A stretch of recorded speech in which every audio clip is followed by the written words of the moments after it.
All right, well, as everybody's coming in, thank you so much for coming to participate in this training this morning. I know this is not the most exciting and enthralling of things to do on your Sunday morning, but we are appreciative of your time volunteering and appreciative of your care for the kids. So thank you for your time and energy in this. There should be 3 pieces of paper over on the right-hand side. One is the staff volunteer profile and release form, and so this gives us permission to do your background check, which is required every 3 years to work with the kids. And there are front and back to all of these papers. The next paper is the Code of Ethics, and so if you just want to read through the statements on the front of that and make sure that you are comfortable signing that you agree to all of those, that would be appreciated. And then the one that is stapled is the Safe Church Training. That's the one we're going to walk through together this morning and just go through that. So feel free anytime to get up, grab yourself coffee if you need it, juice, another snack. We want you to be hydrated and awake while you're listening to me drone on. So, all right. So yeah, question. So the background check has to be done every 3 years. The Safe Church Training has to be done every 2 years. So if you did it last year, you are not required to be here. If you want to do it again this year, then you'll be good for another 2 years. So you can manage that however you want.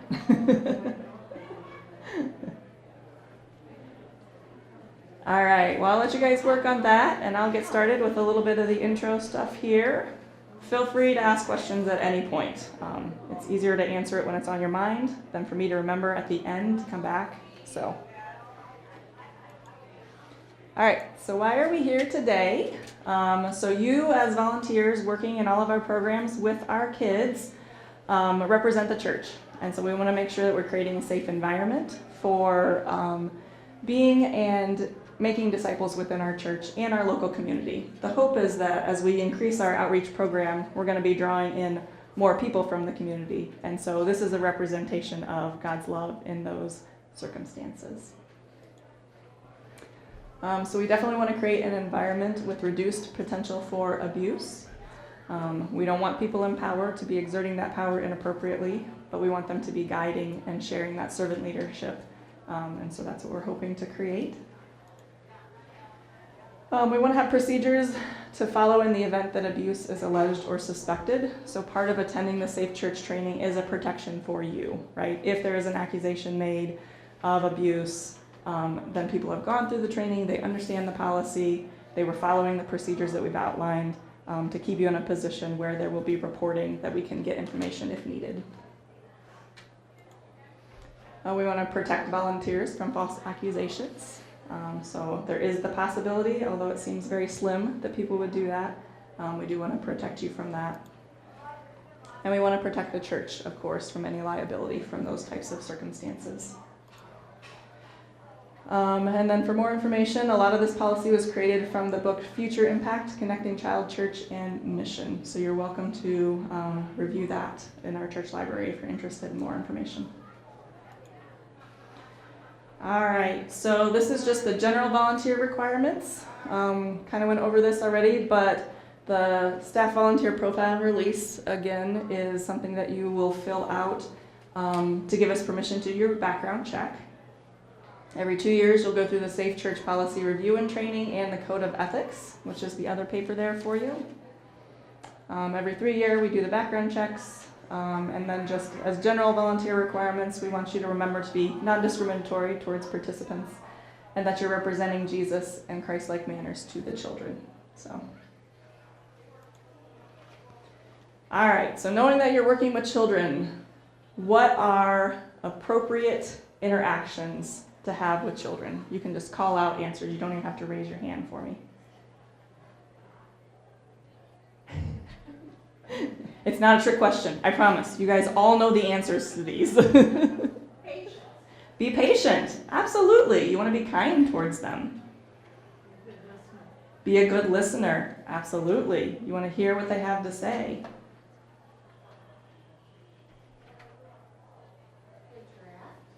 Interact. How would you interact appropriately with the kids? What would be a kind way to do that?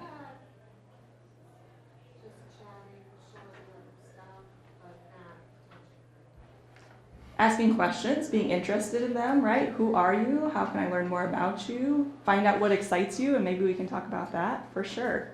And then physical interactions, making sure that they're appropriate. So like only side-by-side hugs, only a pat on the arm if they're comfortable with it, right? Those types of things.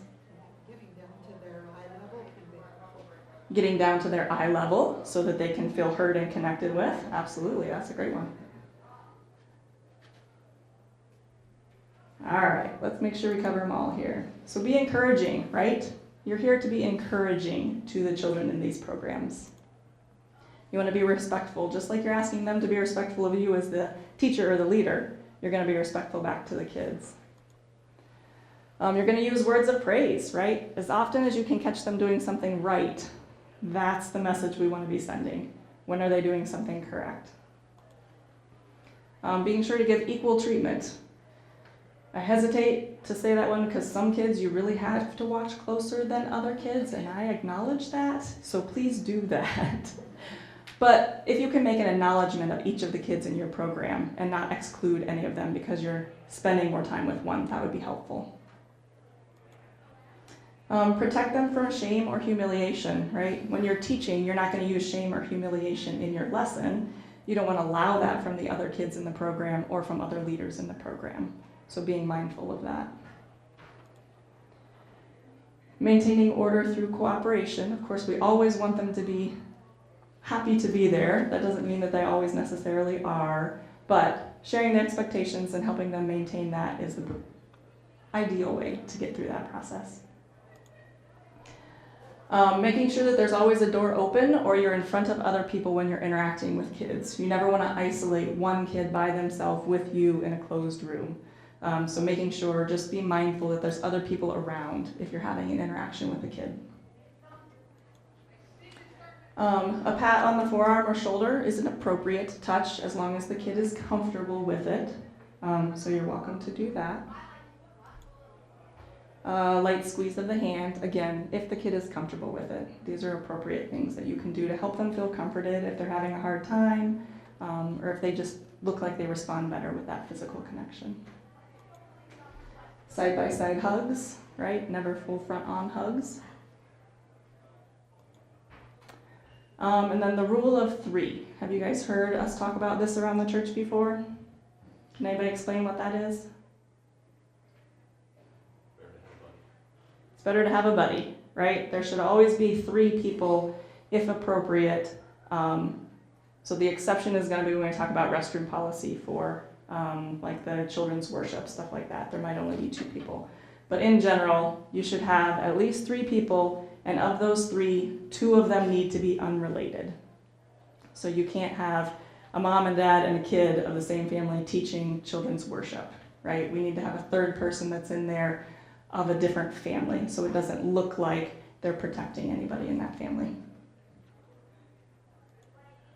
Said one being an adult. And one being an adult, correct. Yep. Yes? Are there exceptions, like with Christopher Weingate, to all that? Yes, we have had some exceptions that way. Mm-hmm. Yes? Yeah, so it disappeared, but it was like door open or in front of other people. So like I think a lot of Sunday school classes probably do have the door closed, maybe for noise.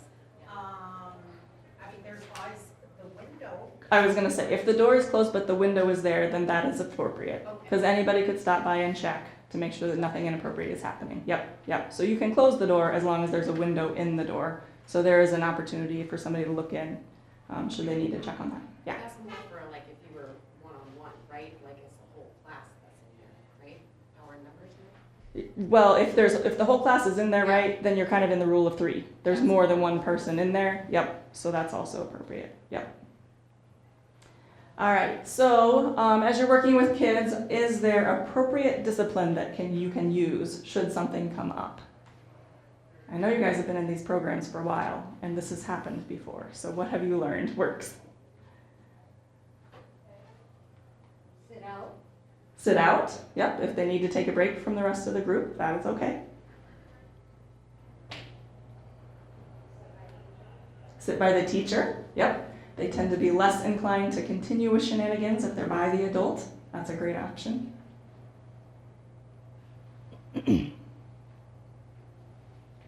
All right. So making sure that you keep your expectation realistic for their age and comprehension, right? So we're not going to expect the children's worship kids to be sitting and memorizing verses and not moving their bodies, right? That's probably not an appropriate expectation to be putting on 3 and 4-year-olds. It may be appropriate for high school youth group. It may not be appropriate for high school youth group, depending on where they're at. So just making sure that what you think you're expecting out of them is appropriate for the age group that you're working with. Catching good behavior, right? Again, if we can be encouraging and model that behavior, we can be increasing their likelihood that they're going to keep up the good behavior, right? So you want to always catch them in those good moments, especially those kids who aren't often offering those good moments. If you can really catch those when they happen, that's a great opportunity. Sending notes to parents of good behavior. I think very often the only communication we have back with parents is when things are not going well. So if you have a kid who does something that's outstanding or even just moderate, send a note to the parents so that they know they've got a good kid, that they can also encourage that good behavior in the kid too, right? Your teacher told me you did this. That makes me so proud of you. That can go a long way. Remembering that we want to use the least intervention that's necessary. So we want to jump in as soon as possible with some of those good model behaviors, right? Encouragement when we need it. And then the lowest level of intervention that we can use, right? For example, having the kid come and sit next to the teacher might be less disruptive to the whole class versus taking them out in the hallway, having a conversation, right? Now you've got a lot going on that everybody's going to follow up with that other kid about probably. Using eye contact, right? We have getting down on their level. If they're looking at you, then you have a better opportunity to say your piece, right? If they're dancing around, they're doing something else, they're not listening quite as well. So that's a good way to get their attention back in the circumstances. Especially with age-appropriate distraction. Is there something that you can use to stop them from what they're doing, move them into a good behavior? So if you can really think about ways to re-engage them in what you're trying to do rather than just calling them out for something that's not appropriate. Changing seats, right? Maybe you need to play musical chairs for a minute in your classroom to get them to shake something off and re-engage in the lesson that you're doing with them. Placing yourself in between the children. So if there's something going on between two people and you need to interrupt it, it's kind of like the when they give you eye contact concept, right? If you're in between them, they can't be going back and forth between each other. So if you can use your physical space to interrupt something, that's a good way to do it. Calmly explaining to the child away from others, right? So if it gets to the point where it's so intense that you can't continue to do the lesson, you can take them away and calmly explain to them what they're doing and maybe what your expectation is and see if they can come back and re-engage in the group that way. Using a timeout if needed, so 1 minute for 1 year of age. So this might be more at the nursery or children's worship level, might be appropriate in Sunday school. If you need to tell your high schoolers, like, we're going to do something like this, you need to take a minute to go and calm yourself down, please feel free to do so.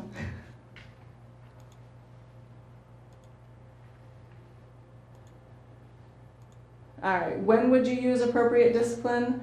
If the child is being disrespectful or disruptive, then you can kind of go through these steps. Privately help the child label the behavior and explain how it's affecting the class. So if there's something specific that they're doing and repeating, this is where you might pull them aside and just say to them, this is the behavior and this is what's happening with everybody else when you're doing that. So we need to change that. Remember that you're speaking from love. You're not trying to guilt them or humiliate them into doing the behavior that you want. There might be something going on that they can't manage or control themselves or their body in the way that you think is appropriate. So we're just trying to educate and be loving, right? Maybe you ask them, why is it hard for you to participate? Or why is it hard for you to use kind words with somebody else? However, you can get information from them to help you understand that better. If they don't stop and you have an assistant, you can have them take the child to the parentry or the ministry leader, depending on what environment you're in, what's appropriate.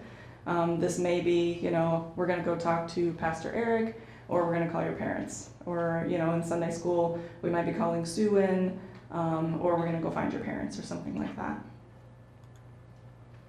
If further steps are needed, then the parents would have to be involved in that discussion so they understand what's happening, what the expectation is, and how you plan to go forward to make it a safe place for everybody else in that class. You're going to write down what the misbehavior was and what actions you took in place. And you're going to give that report to your ministry leader, so whatever area of ministry you're volunteering in, make sure, right, for nursery or children's worship, it'll go to Tanya. Sunday school, it'll go to Sue. GEMS, it'll go to the GEMS leader, cadets leader, or youth group, it'll go to Pastor Eric. And then you'll form an agreement with the parents and the ministry leader so that you know what your next steps are going to be if something else happens in that. So, does that kind of make sense to everybody? Seem fair? Yeah? Okay. All right, what are inappropriate interactions? We hate that we have to talk about it, but sometimes we want to call them out so that it's very clear. What are those inappropriate actions? So what do you guys know already that are absolute no-nos? You would never do that with a kid. Front-to-front hugs? Yep.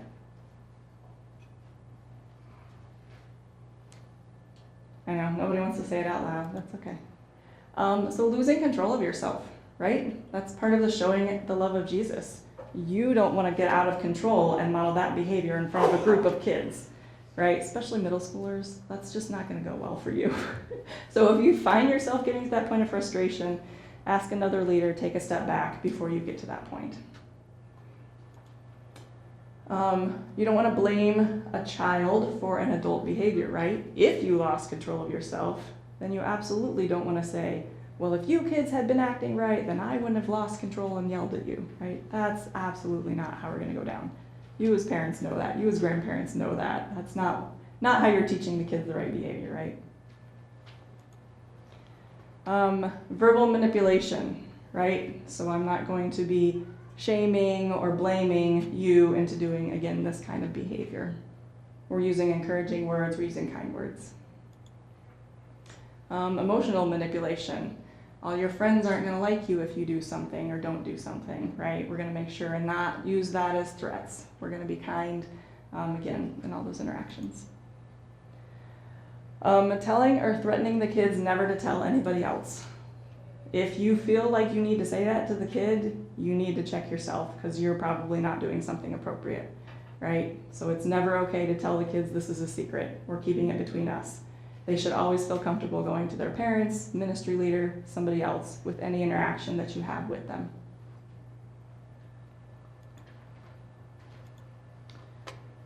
Telling them or threatening them not to cry, right? Of course, they're kids, they're going to have their emotions. We're going to let them have their emotions. We're just going to teach them how to manage those in a way that's safe for everybody in the classroom. Singling one child out for excessive discipline.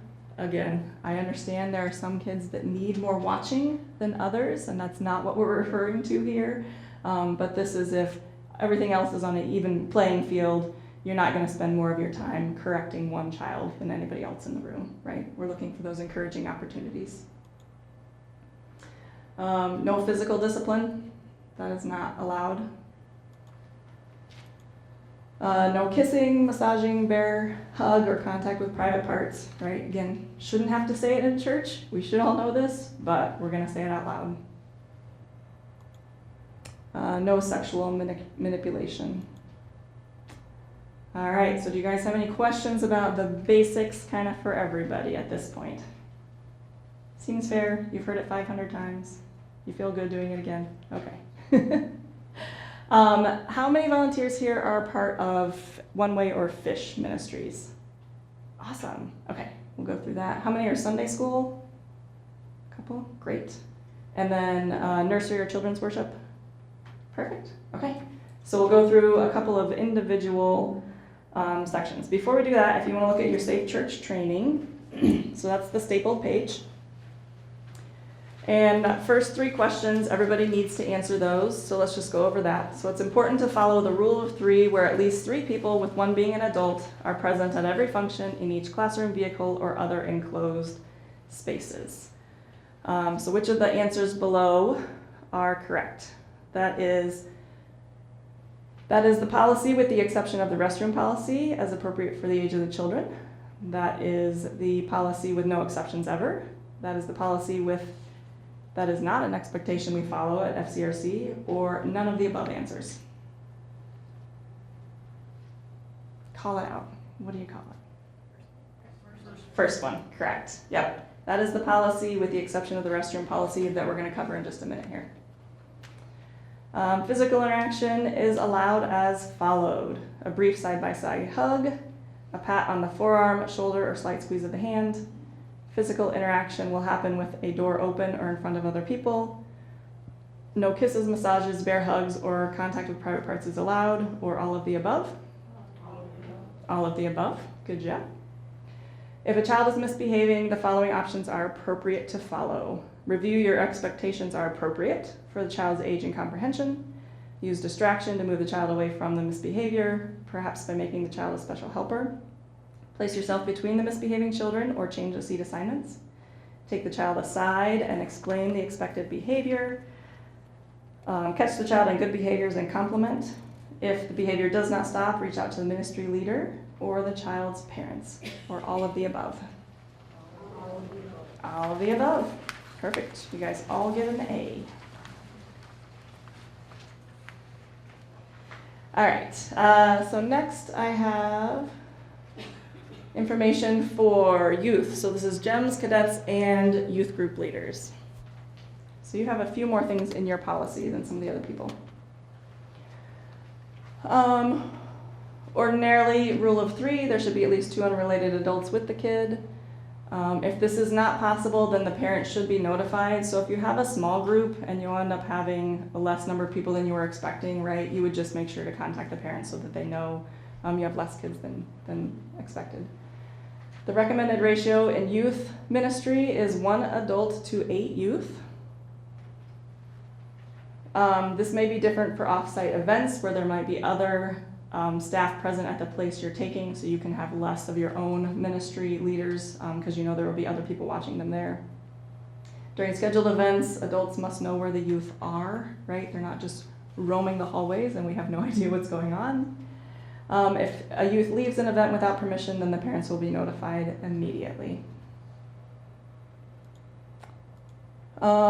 If you have meetings between a leader and a youth, one-on-one meetings are allowed as long as they are in a public space. So if you're at a coffee house, a restaurant, a library, something where other people are present, then there's more than 2 people around, so that's okay. Leaders should avoid sitting or talking in stationary vehicles with the youth. You're in an enclosed space with just 2 people, right? You could say you're in a parking lot with windows. Is that really getting anybody else aware? Just err on the side of caution, right? When you're meeting with youth, ensure that the parents or guardians are aware of the meeting before the meeting happens, if possible. You want to make sure that they know what's going on. And then the ministry leader of each area or a pastoral staff member should be informed of any meetings prior to the occurrence, right? So you want the staff to be aware that that's going on as well. All right. Parents will be notified in any event held other than the normal meeting times. So this is, right, everything that's listed on the schedule is a normal meeting time. So just if there's something outside of that, you want to make sure parents are aware. For transportation policies, so any driver transporting minors on behalf of Friendship needs to be at least 21 years or older. They need to have a valid driver's license. They need to comply with all the laws and limitations. They need to complete the volunteer screening process, which is just the background check. We'll need a copy of your driver's license, and we'll run a driving check also if you're going to be driving vehicles. So there you go. Submit a copy to me of your driver's license. Any questions about that policy? All right. So in the vehicles, you want to make sure that 2 adults are in the front seats when transporting minors, and at least 2 minors should be present in the back seat with the exception of the church bus, where one adult is driving and the second adult will be present in the bus if minors are being transported. We will use seatbelts. You should have 1 seatbelt for each person in the vehicle. Parents have given oral or written permission before the transportation occurs. And then transportation to and from meetings is typically not covered in church transportation. So you'll just need to make sure that that arrangement is discussed with the parent and that they're comfortable with anything that's happening in that circumstance. So, right, it might be you and the child driving to the parent's home to drop them off. So that is not part of church transportation, so it doesn't fall under that. So you want to make sure the parents are okay knowing that policy.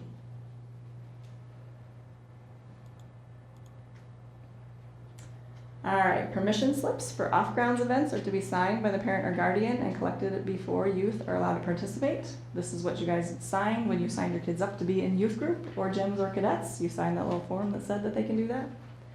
1 annual permission slip is valid for the entire ministry year. There's additional transportation policy for students who can drive themselves. So with fish activities, there's different policy for that if they're driving themselves or friends.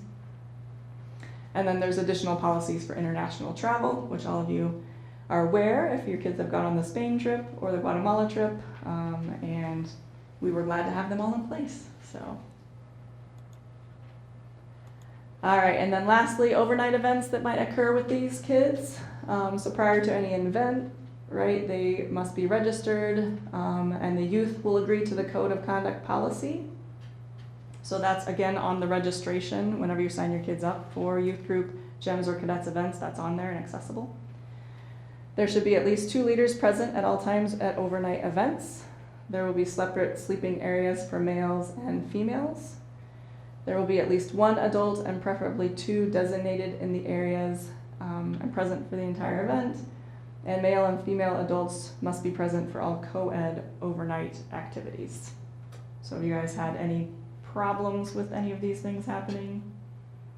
Yeah, they're pretty straightforward, so good. All right, so if you are GEMS, cadets, or youth group volunteers, you want to turn to number 11. So that's on the 3rd page there.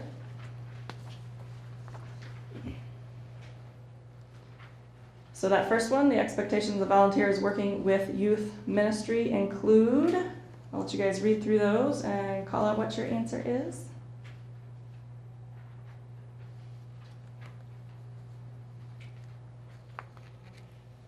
All of the above? Yep, very good. They're not tricky. We really just want to make sure you guys know the answers. All right, number 12. Meetings between youth and volunteer leaders must follow the below guidelines. All of the above? Yep, very good. And 13, transportation policy during youth events includes the following. All of the above. Very good. All right.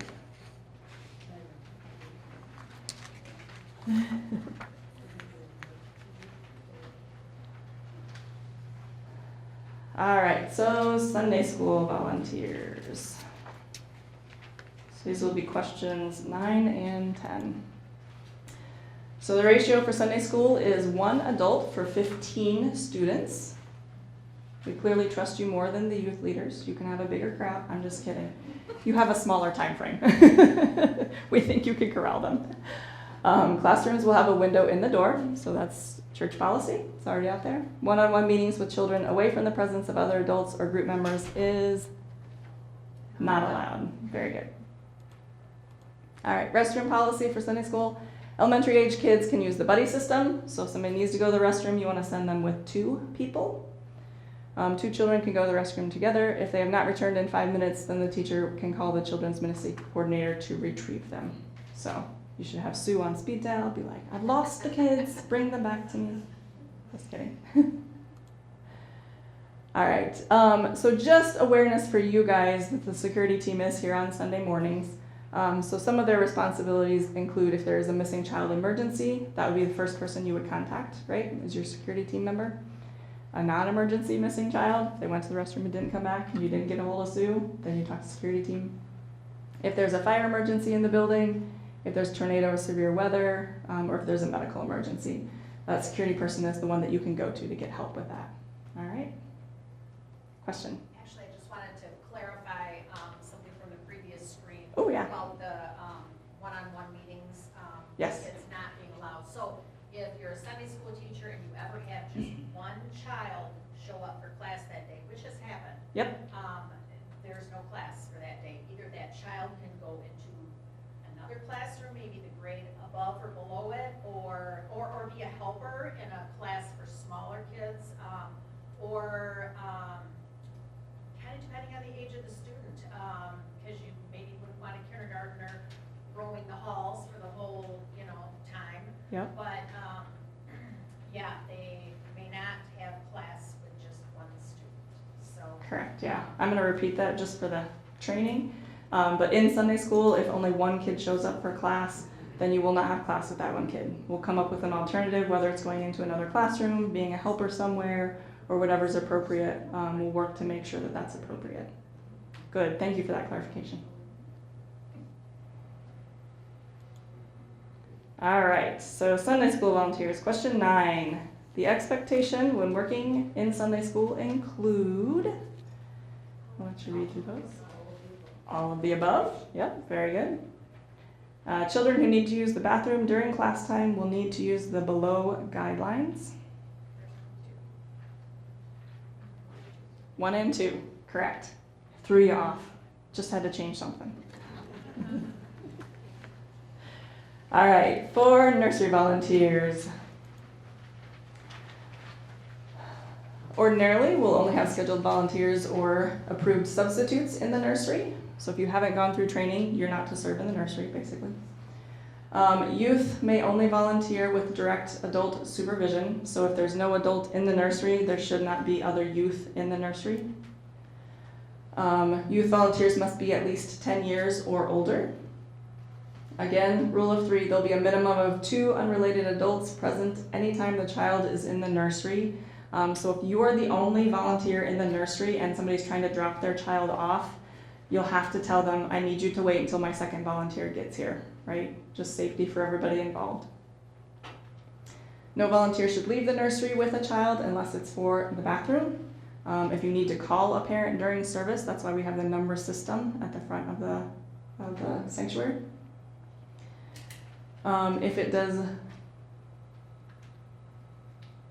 If the number notification system doesn't get their attention, then you can send one of the youth volunteers into the sanctuary to find that child's parent. Does that make sense? That was kind of confusing. Okay. We won't leave children unattended in the nursery. The ratio in the nursery is 1 volunteer to 4 children. So again, that smaller ratio to make sure you can keep track of everybody who's going to need watching or holding.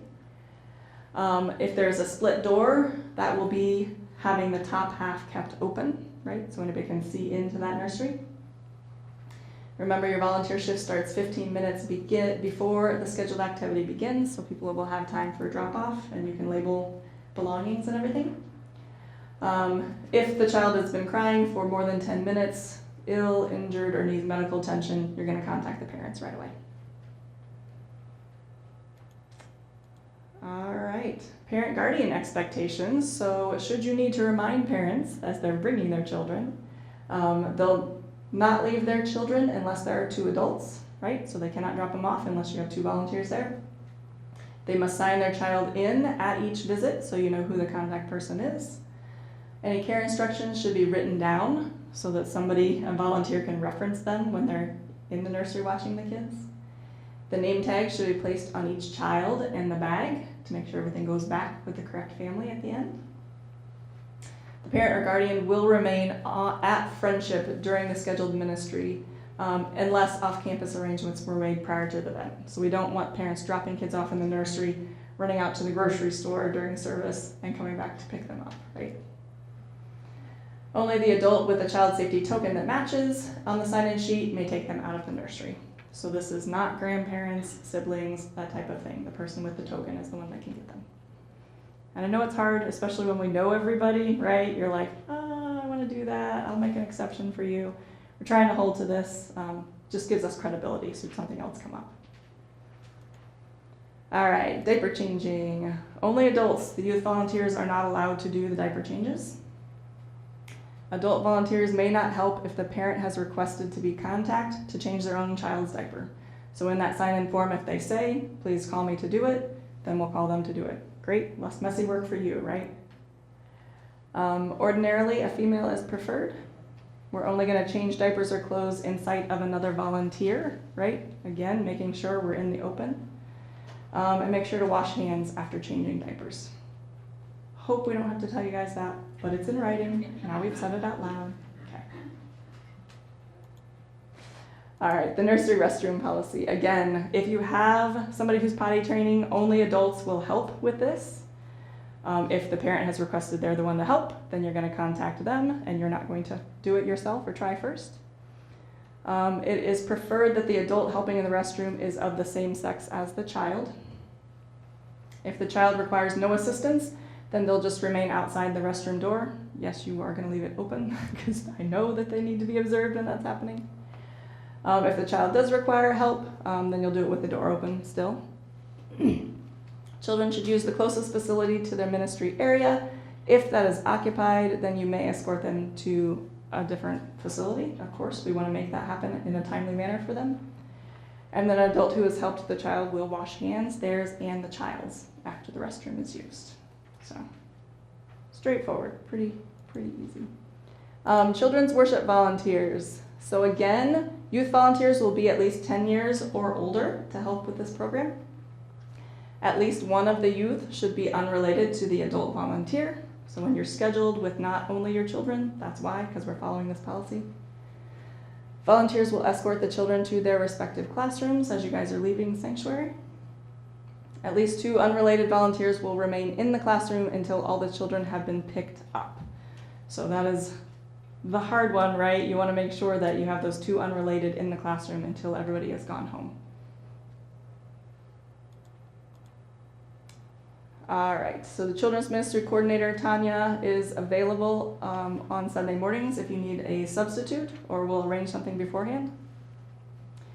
It will be held in the rooms with a window in the door, which they all have. We're only going to have 1 classroom of children's worship this year, and it's going to be at the far end of B hallway, so the larger classroom there is where all of that's going to be held. The ratio for children's worship is 1 volunteer to 8 children. So when you've got 3 people in there, you could have 24 kids in that classroom. Planned staffing will be a minimum of 1 adult and 2 youth helpers. If you do have 24 3 and 4-year-olds, we'll probably look for a second adult for you. That seems a little overwhelming. Parent and guardian will be notified if the child has been crying, is ill, injured, or needs medical attention. So we want them to come and help comfort them. All right, parent expectations. Again, they'll remain on church grounds during the scheduled ministry time. They will come into the classroom if they need to calm down or assimilate their child into a new environment. It can be really difficult if they try and stay during the whole class if their child is comfortable, because it's disruptive to the other kids. Like, why don't my parents get to come and stay? That kind of stuff. So we do want to try and limit having other adults just sitting in during the class time. Parents or guardians will be allowed to assist in the needs of restroom for their children, but they will be encouraged to take their children to the restroom before coming to class, right? It's only for 30 minutes, 40 minutes, so we're hoping that they can make it that long. Parents, guardians, siblings 5th grade and up, or grandparents are allowed to pick up at the end of this ministry. Usually we can tell from the kids if they are aware and comfortable going with that person. So, all right, any questions so far? No? Restroom policy here. It looks very similar to the nursery. Volunteers may not help if the parent has requested to be contacted to do that themselves. The children will be escorted to and from the restroom by an adult or a youth volunteer. In this case, that's allowed. Before they enter the stall, the escort will make sure that it's safe, that there's nobody else in that stall door for them. If the family restroom is being used, make sure that it's unlatched before the child enters so that they don't get locked in and can't get back out. If the child requires no assistance, then the volunteer will remain outside the restroom door. If the child does require help, they will help with the door open. Children should use the closest facility, so make them walk the least amount of space that you can. If the stalls are occupied, they can escort them to a different restroom, and then adults who helped would wash their hands and make sure that the children wash their hands as well. So we're going to teach good hygiene, also a part of it. All right, so questions on Safe Church for you here. The expected ratio of volunteers to children in the nursery is 1 to 4, correct. 1 to 4 in the nursery. There's to be a minimum of 2 unrelated adults present before children may be dropped off and until they are all picked up. True or false? True. Very good. If a child requires bathroom assistance, the following must be observed. None of the above. Yes, very good. And then for children's worship volunteers, the expectations of volunteers working in children's worship include all of the above. Very good. And children who require assistance in the bathroom will follow these guidelines. All of the above. Not tricky. All right, you guys all passed with flying colors. Very good. Thank you so much for your time today and for your time volunteering. We certainly couldn't run these programs without all of you guys, so we appreciate you very, very much. Please take a muffin home. I have no place else to use them, so there's going to be a lot left over if you don't want any. And then are there any other questions you guys have? Yes. If you want to just turn them on here, up on the chair, that'd be great. All right. Thank you so much. You guys are free to go. Appreciate it.